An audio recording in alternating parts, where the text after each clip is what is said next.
Hello, welcome to the Homeschool Solutions Show. My name is Sean Allen, and I am one of the many hosts here on the podcast. Since you're listening to this, I'm guessing you already know that homeschooling is both incredibly challenging and incredibly beautiful. Every week, we're here to wing a little guidance, some helpful counsel, and a whole lot of encouragement your way as you navigate this busy yet blessed journey of educating your children at home. Now, even though the show is called Homeschool Solutions, it should come as no surprise to you that we do not have the answer to every homeschool-related question. But if you come away with nothing else, our hope is that today's episode will point you to Jesus Christ and that you will seek His counsel as you train your children in the way they should go. Well, hello everyone, and welcome again to the podcast. I mentioned in an earlier episode here just a few episodes ago that it was decided by myself and the producers of this show that it would probably be best that I move on from the show, and there's a lot of different reasons for that, but the main reason is that I feel like I need to do a better job with some of the other responsibilities that I have, and some things needed to be kind of cut or taken off of the plate, and this is one of them. But I want to do my best. I wanted to, with whatever I said or however I contributed to this podcast, I truly, truly wanted it to be a blessing to the people who listen. And no doubt there are people who listen to my episodes and are like, he doesn't really speak to me. It doesn't really affect me in a necessarily a positive way. So that's totally understandable. But for those of you who were blessed or benefited in any way, I'm so grateful for that. Grateful for the opportunity to be able to do that in some way. I hope that you've heard and recognized in the things that I've shared on this podcast that I'm very sincere. I feel this very deeply, how important this work is that we're doing in our homes and with our children. It's importance that cannot be adequately communicated through words, or at least the words that I possess. And there's a lot that goes into that. There are at least two different considerations, probably the two main ones that concern us the most, and one more so than the other, and I think inappropriately so. But the two concerns are the vision and then how to implement the vision. And the vision is the 30,000-foot view. It's the grand, overarching, inspiring, rah-rah kind of intellectual exercise that you just allow yourself to engage in and kind of propels you forward. And then there's okay, now what? How am I going to enact this? How am I going to put this into practice? That's the other consideration. And I think the practice side is the thing that probably gets the most attention.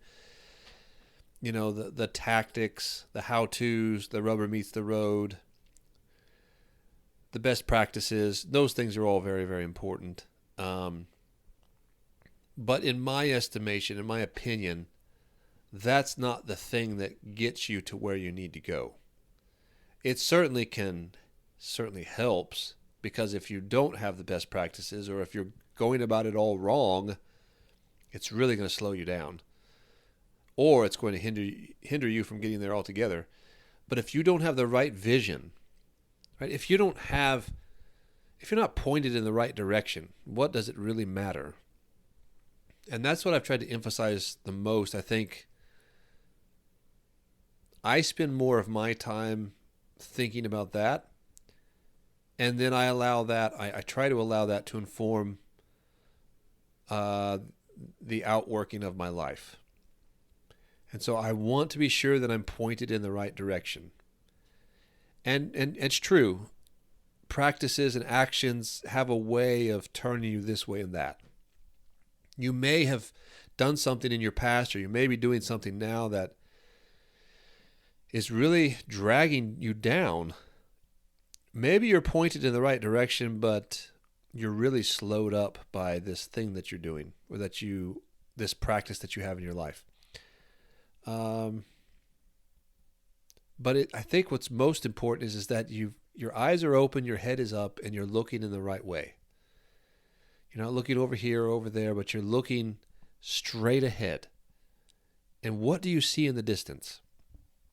What is in front of you? You've got your children in tow, by the way. And if you're off just by a degree, you're going to miss the destination. You're going to end up somewhere else. And that doesn't mean that it's a bad place. It doesn't mean that it's like hell. Okay, I don't believe that. You could, you could. Parents have certainly done that. They're the kind of people who their aim is completely off. They don't know where they're going. Or maybe they do know where they're going and they're all too happy to drag their children there along with them. But no, I think, for instance, I think about our public school friends, and there are many of them, and they are good and they're well-intentioned. And it's not like, are we commanded to homeschool? I don't think that. I don't believe that. You could make the case for it. You could make a pretty good case for it, actually. But it's not as clear to me as other commands that you find in the scriptures. Certainly not as clear. And so when you say things like that, it's like, okay, well, does that mean that we have to do it? It's like, well, not necessarily. It doesn't necessarily have to be this way. It doesn't mean that you're going to drop through the floor, and disappear off the face of the earth, like God is going to just evaporate you in the twinkling of an eye because you chose not to homeschool your children. That's not what it means. It just means that, in my estimation, what it means is that you're going to have a more difficult time. And know this, that the system that you're engaging in is diametrically opposed to your children reaching their destination. And you accomplishing your work, which your work is to help them to get there. And if they don't make it there, on account of the fact that you sent them to public school, or at least that's going to play a large role in it, then who has to answer for that? Well, you have to answer for that. And some children do make it. That's part and parcel to their experience. It's not like God can't work in public school. It's not like he can't reach children in public school. He can. But it's my firm belief that he has a far better opportunity, or a far better track, easier track to get to your children if they are in your home being trained than if they were in the public school. So I don't, people don't believe me when I say this, and I don't fault them for not believing me, but I don't judge people for that. The kinds of people that I'm talking about, they're honest-hearted, they're sincere, they love their children. It's obvious. It's clear, so clear. But I can't sit here and say that I can't sit here and ignore the fact that this institution that has been so prevalent in our lives for as long as we can remember, and our parents and their parents before them, I'm not going to sit here and lie to you and suggest that it's set up to bring about the results that you hope for in your heart, that your children will arrive, that they will hit their mark, and that they will do the will of God. It's not. It's pushing in the opposite direction. And it's about more than education. I've said this many, many times. I'll keep saying it because I don't think people believe me. But this life is not about education. And the public school is not about education. And your homeschool is not about education either. That is a consideration, and that's a factor. And that's what's going on there to an extent. But if you look closer, you open your eyes, you will realize there's a whole lot more going on there. Actually, that's not the most important thing that's going on there. It's not even the primary thing. It's the training. Your children are being trained in your home, in the public school. It's about training. And long after they graduate, colleges are about training. And I mean life training, folks. I mean, sure, you can get your degree and you can become a whatever. You become whatever of all the degrees that they have. You can become a business major or whatever. But there's a whole lot more training that goes on than that. And that the kind of training that we're talking about, the sort of training that directs you in the way that you should go, begs the question, what is this life about? Why are we here? Well, we're not here to become airline pilots or cabinet makers or politicians, or that's not you could become all of those things. And there's not necessarily anything wrong with that if that is part and parcel to the will of God. Because as the airline pilot, as the politician, as the cabinet maker, whatever, you have a very unique opportunity to reach out and to bless the people around you. But it's the blessing the people around you that is the real mission and the real point of your life. It's like, what's God calling you to do? Do that to your utmost. Leave the results to Him. Hear the words, well done, good and faithful servant, in the end. So He wants to land your soul in a place where He resides. That's what's most important. And so that becomes the primary consideration. Not what kind of job you're going to get, whether or not you're going to, make 6 figures or 8 figures or whatever, have a nice house and have your 2 children or whatever. As nice as those things can be, that's not the primary consideration. And we've thought to ourselves, well, that's what the public institution is for. You have you have your schooling, and then you go on to college, and they're there to make you successful. They're not. They're not. Because people aren't successful. More and more people, how many people have sifted through the public school system? And how many in college, when I was in school, and I think it's still this way, like you're not worth much of anything unless you don't end up going on to college, right? That was everybody's dream. Like, oh, I'm the first person in my family to graduate college. Like, what are we talking about? Why is college so important? And now it's like you can't get a decent job unless you have that piece of paper. And I can't tell you how many people I've talked to, and they're like, I learned way more on the job than I learned in college. I just went to college for the degree because these jobs won't accept me as a potential candidate unless I have this degree. But I didn't learn anything. Learned next to nothing. I don't have time to go into all that. There's so much that could be said about that. But we get caught into this system and we think it's about education. It's not about education. It's about training. And so on your way to learning how to become a business major or a teacher or a doctor or a lawyer or whatever it is, on the way to you becoming that, there's a lot of other stuff that's going on. And it's all the training. Training you in the way that you should go.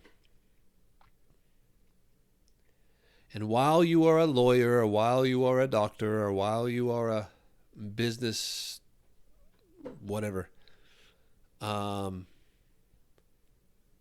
you are heading in a certain direction. You're heading to a mark as the business major, as the lawyer, as the airline pilot. And you can go to hell as an airline pilot. You can go to hell, certainly as a lawyer. Excuse me. You can go to hell as any number of things. You can also go to heaven as an airline pilot. Yes, even a lawyer, as a doctor. So that's not really what it's all about, is it? That's not the most important consideration. And since it's not the most important consideration, then you and I have to ask ourselves, what's going to give our children the best shot at realizing their fullest potential within the most important consideration? That's the salvation of their souls. It's not in the public school. You've got to get them out of there. You've got to keep them out of there. And as I've said before, it's not like you bring your children home because, the homeschool is the place where you train them and the public school is where they're getting bad education. No, there's training in both places. It's just in one place in particular, it's training in the wrong direction. they are also raising your children up in the way that they want them to go. Not where they should go, but in the way that they should not go. And when you wake up, and it's very subtle, when you realize that, well, that's game over. Like, what are you going to do about that? What else could you do but bring them home? So leaving them there is a terrible risk. It's a terrible gamble. Many people do it. My parents did it, and I don't fault them for it. I don't hate them for it. I'm not even angry about it at all. I know that they believed that they were doing the best that they could by me, and they wanted me to be successful. They wanted me to be intelligent. They wanted me to, go far, and all of those things. And I'm not aware that they were even familiar with this alternative, that this was even a possibility. That's just the way it was. But we're moving on now. And when you know, then you're accountable. Then I don't think they knew. But now people know, and they should know, particularly with the events of the past few years. And it's not going to get any better. Like, the mask is off now. They've made it very clear. Like, this is what we're doing. And this is why we're doing it. Your children are ours. They're ours. Like, they're not even concealing it anymore, folks. And that's the thing, is that we thought, oh, well, it used to be good and now it's bad. It's been taken over. There's a point to be made with that. But what you don't understand is it was always intended to go this direction. Always. And we can't necessarily fault our forebears for not being privy to that fact. But now it's getting a little difficult. Like, how much more evidence do you need? And I'm going to do whatever I can to try to make it as clear to as many people as possible. There's training in both places. Like, where do you want your children to be trained? Who's going to do the training? You? Or somebody who has another destination in mind? Are you going to allow that to happen? And you can do all that you can in your home to counteract it and to set things right. And oftentimes you can be successful with that. But you're taking an awful gamble. Awful gamble. When you turn your children to a public institution for 8 hours a day, 5 days a week, and beyond, you have a Herculean effort there to overcome, and it is only ever overcome by the grace of God. Only ever. Because I escaped by the skin of my teeth, I will tell you that. And I don't hold that against my parents. I love my parents, and I know they loved me. I know that beyond a shadow of a doubt. And I'm so grateful for them and thankful for everything that they did for me and they continue to do for me. And may God bless them forever. But once you know, you know. And then you have a decision to make. And I just cannot see how there's only really one decision to arrive at and to make. So that's what I'm here for. I'm just kind of throwing my voice out there in the ether. And I'd much rather talk to a group of people or to an individual, but this is also a way to reach people and to try to hopefully wake up as many people as possible before it's too late, because it's becoming increasingly too late. The hour is very late. It's very dark. There are a lot of very open and overt forces that are opposing us and opposing you and your ability to succeed in this glorious endeavor in your home for the welfare of your children. And I'm here to support you as much as I possibly can. I know it's very limited, but I'll just try to do my part. But I just continue to pray that God blesses you and gives you strength and gives you vision and gives you courage, and He bequeaths those qualities to your children through you so that they may also be strong and courageous and visionary in the days to come, because we need that. We need that more than I can say. And I think you feel that in your heart. And I'm so excited for you, so hopeful for you, so thankful for your efforts. I'll forever be thankful because your family blesses mine, even though I don't know you. I don't know exactly who I'm talking to. I know a few people. And I want you to know that my family is doing the same for you, because we can't do any less, and we can band together and we can serve one another. We can serve people, even the people who hate us, for their own good, even though they don't know it. And so I will continue to do that, not on this podcast. I mean, who knows what the future holds, but for right now, I'm going to step away, and I will mention that I continue to talk on my podcast, the No Ordinary Days podcast. So if you want to know where to find me, you can find me there. I try to record weekly, and we don't know where all that's going to go, but I'll just keep talking there as long as I possibly can. So again, the No Ordinary Days podcast, you can find me there. And you can also check out our products. We also have a couple of businesses that we've built to try to support the homeschool community, and the Well Ordered Homeschool, and also Chock-full of Design. You can find us on those websites and at those handles on Instagram. And I guess that's all that I have to say for now. So God bless you. I mean that. I mean that sincerely. God bless you, and God bless this podcast and the contributors to it.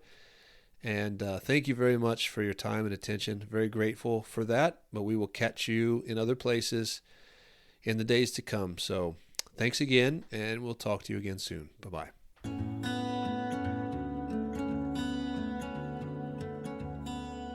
Thank you for joining us this week on the Homeschool Solutions Show.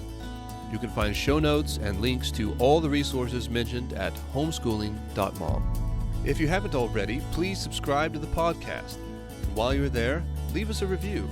Tell us what you love about the show. This will help other homeschooling parents like you get connected to our community. And finally, tag us on Instagram at homeschooling.mom. That's homeschooling, D-O-T, mom, to let us know what you thought of today's episode.